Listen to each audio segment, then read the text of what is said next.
Sizda ham og'izdan noxush hid keladimi? Yuvilgan tishlar ham muammoni hal qilmayaptimi? Sabab siz o'ylagandan ham jiddiyroq bo'lishi mumkin. Ko'pchilik og'izdan noxush hid kelishini faqatgina gigiyena bilan bog'liq deb o'ylashadi.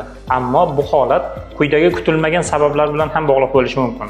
Birinchisi burun bitishi. Burun bitganda odam og'iz bilan nafas oladi va shuni hisobidan tomoq qurib qoladi.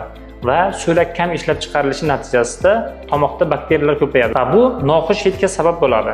Ikkinchisi protein va fast food mahsulotlarini ko'p iste'mol qilish. Bu kabi mahsulotlar oshqozonda chirish jarayonini tezlashtiradi va og'iz orqali noxush hid kelishiga sabab bo'ladi. Uchinchisi til yuzasidagi qoplamalar. Ko'pchilik faqatgina tishlarni tozalaydi, til yuzasini esa yo'q. Buning natijasida til yuzasida hosil bo'lgan qoplamalar ham og'izdan noxush hid kelishiga sabab bo'ladi. To'rtinchisi esa ba'zi dori vositalari ham og'iz qurishiga olib keladi va bu og'izdan noxush hid kelishiga sabab bo'ladi. Bu dorilar ro'yxatini izohlarda yozib qoldiramiz. Va eng oxirgisi ichak va jigar kasalliklari. Agar yuqoridagi muammolar hal qilgandan keyin ham hid yo'qolmasa, unda bu muammoni jigar yoki ichak kasalliklari bilan bog'lash kerak bo'ladi. Sizda yoki yaqinlaringizda ham bu muammo bormi? Unda faqat tish cho'tkasi bilan cheklanmasdan sababini toping.